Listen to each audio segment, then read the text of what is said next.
ආයුබෝ වේවා. Gravity pro යෝග සංකල්පයේ අපි මුලින්ම අධ්‍යාත්මික ගමනක් යෑමට සුදුසු වන පරිසරය සකසාගෙන ඒ සුදුසු වන ආකාරයට කය මනස දෙක සූදානම් කරගෙන ඊට පස්සේ අපි බලාපොරොත්තු වෙන අධ්‍යාත්මික ගමන යන්නේ.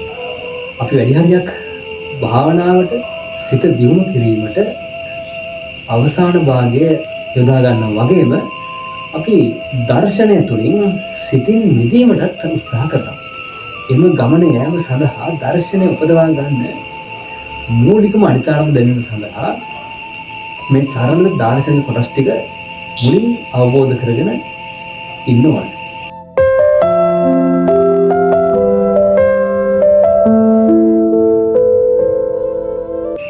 ඉතින් භාවනාවක් කිරීමට ප්‍රථම අපිට වැදගත්ම දේ තමයි භාවනාව කරන සුදුසු ආසනය ගොඩනගා ගැනීම. පතංජලි යෝග සූත්‍රවල කියන්නේ ස්ථිර සුඛමාසන තමයි යෝග සූත්‍රය. ඒ කියන්නේ අපිට පුළුවන් වෙන්න ඕන ස්ථිර වෙච්ච සැප පහසුවෙන් ඉන්න පුළුවන් වෙච්ච යෝග ආසනයක වැඩි වෙලාවක් ඉන්න පුළුවන් වෙන්න ඕන.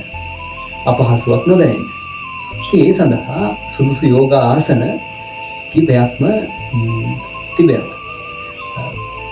සරලමාසනය, සුඛාසනය, වගේ වජ්‍රාසනය, ස්වස්තිකාසනය, සිද්ධාසනය, අර්ධ පద్මාසනය, පద్මාසනය ආදී වශයෙන් ආසන කිහිපයක් තියෙනවා අපිට භාවනාව කරන්න ඉඳගෙන ඉන්න පුළුවන් ආසන.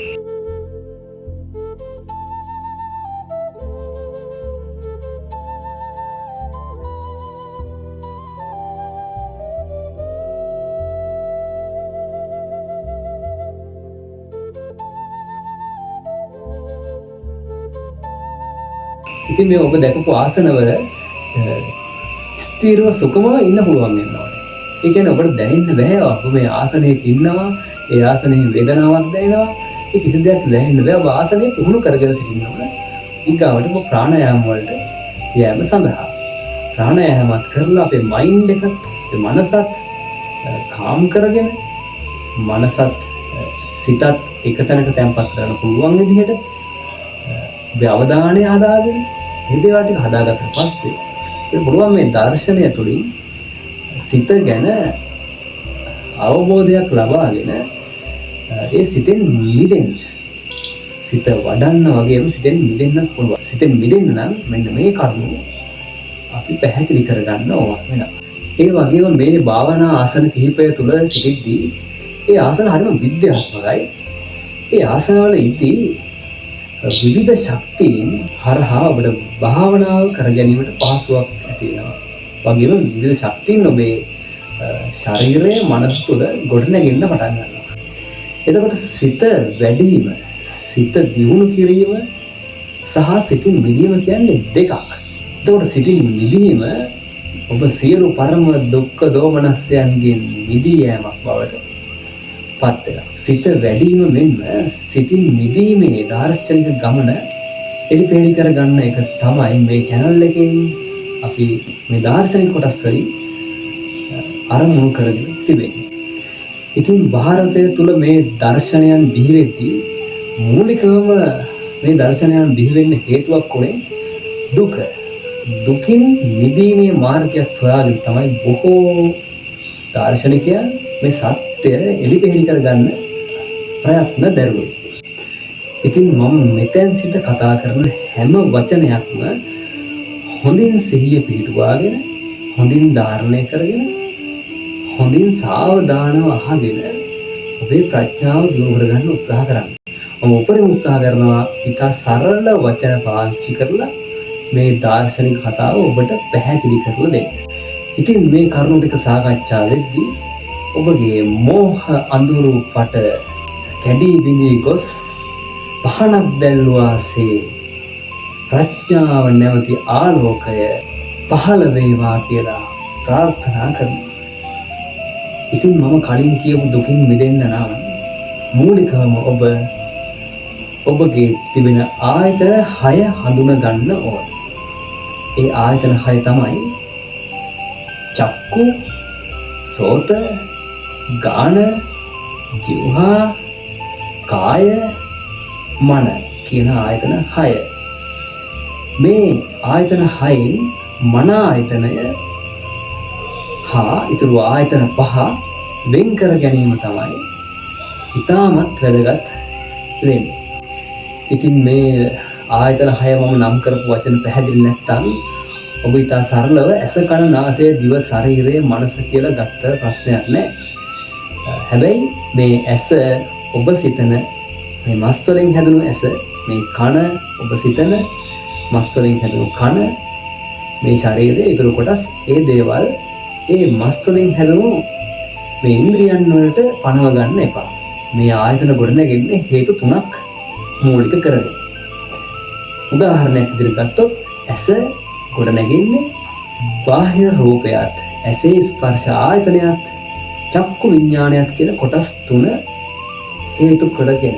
ඔබේ පෙනීම චක්කු විඥාණයටවත්, ඇසේ ස්පර්ශ ආයතනයටවත්, බාහිර රූපයටවත් පණවන්න බෑ. ඇත කියන දෘෂ්ටියට හා නැත කියන දෘෂ්ටියට වැටෙන්නේ නැහැ. ඔබ එම දෘෂ්ටියට වැටුණොත් ඔබට මේ නිවීමේ මාර්ගය පහළ වෙන්නේ නැහැ. ඉතින් මේ ආයතන හැදෙන ආකාරය අපි ඉදිරි වීඩියෝ එකකින් සාකච්ඡා කරමු. දැනට මට අවශ්‍ය වුණේ මේ ආයතන පහ මන ආයතනයෙන් වෙන් කරගන්න ආකාරය අද මූලික අඩිතාලම විදිහට පැහැදිලි කරගන්න. ඉතින් මේ ආයතන 6ට ලැබෙන ධර්ම කොටස්, ආයතන 6 ග්‍රහණය කරගන්න කොටස් මොනවද කියලා අපි දැනගෙන ඉන්නවා.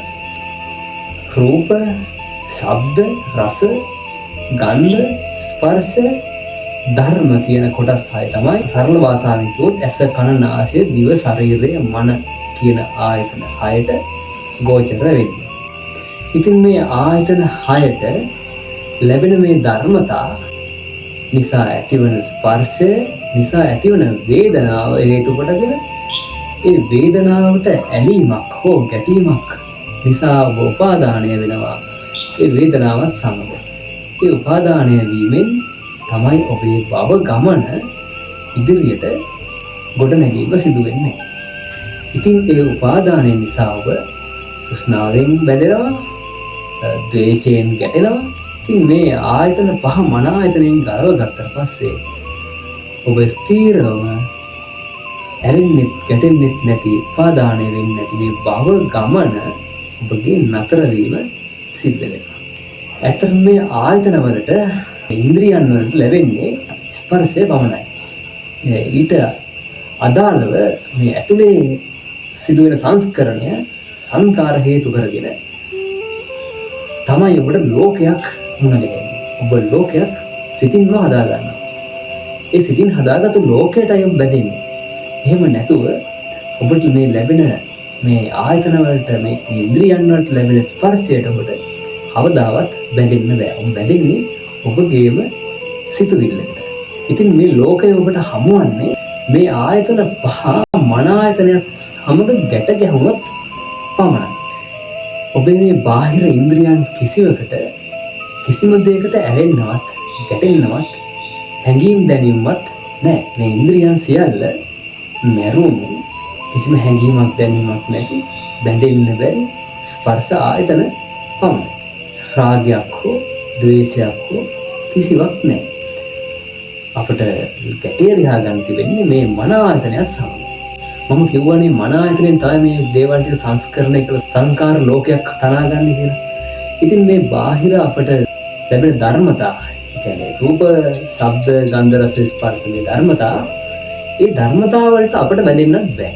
ඒ ධර්මතා ස්පර්ශ වුණාම ඇතිවෙන වේදනාවට, ඒ චෛතසිකයට තමයි අපි බැඳෙන්නේ.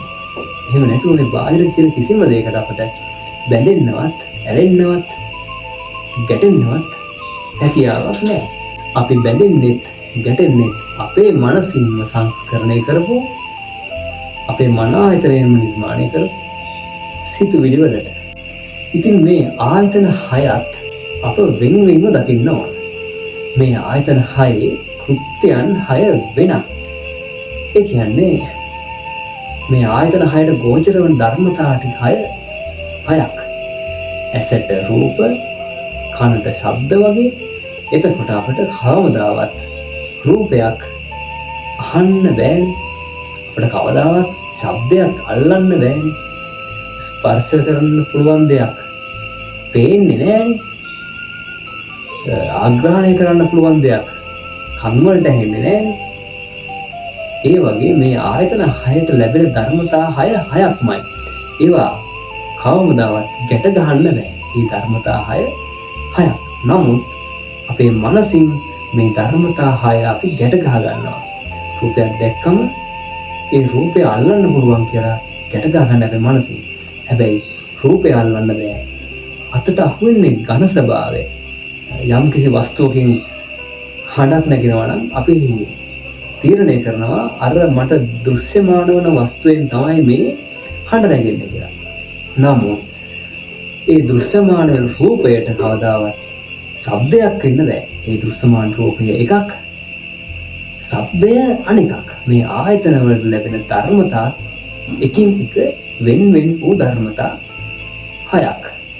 ඉතින් ඒ නිසාම රූපයක් නිසා චක්කු විඥානය මිසක් සෝත විඥානය පහළ වෙන්නේ නැහැ.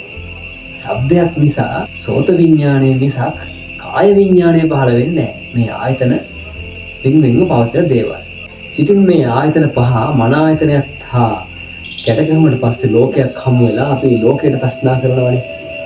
මෙන්න මේ ආයතන 6 වෙන්වෙන් වශයෙන් දැක්කොත් වෙන්වෙන් විදිහට කඩා ගන්න පුළුවන් වුණොත් අපිට පුළුවන් පහසුවෙන් මේ ගැටය ලියා ගන්න. එතකොට අපිට මන ආයතනය අනිකක්, සෝත ආයතනය අනිකක්, මන ආයතනය අනිකක්, ගාන ආයතනය අනිකක්, මන ආයතනය එකක්, චක්කු ආයතනය තව එකක්, මන ආයතනය එකක්, කාය ආයතනය තව එකක්. ඒ විදිහට ආයතන සියල්ල වෙන් වෙන වශයෙන් මේ මන ආයතනයෙන් වෙන් කරලා දැක බලා ගන්න පුළුවන් වෙන්න ඕන. ඒ කාරණා පැහැදිලි කරගන්න අපි මේ ආයතනයකට ධර්මතාවයක් ගෝචර වෙන ආකාරය පැහැදිලි කරගමු. ඇසට රූපයක් පටිච්ච වුණාට පස්සේ ඇසේ ස්පර්ශ ආයතනයේද බාහිර රූපයක් ස්පර්ශ වුණාට පස්සේ මනෝ විඥාණය තුළ චක්කු විඥාණය පහළ වෙනවා. එතකොට ඒ චක්කු විඥාණය පහළ වෙන්නේ බාහිර රූපයක්, ඇසේ ස්පර්ශ ආයතනයත්, චක්කු විඥානයත් කියන කොටස් තුන එකතු වෙලා තමයි අපිට ඒ ඇස නිර්මාණය වෙන්නේ. හේතු තුනක් නිසා උපදින මේ ඇස අපි දැක ගන්න ඕන. ඒ වගේම හේතු තුනක් නිසා උපදින කන දැක ගන්න ඕන. හේතු තුනක් නිසා උපදින දිව, එහෙම නැත්නම් ජීවහා ආයතනය, හේතු තුනක් නිසා උපදින ගහන ආයතනය, හේතු තුනක් නිසා උපදින කාය ආයතනය.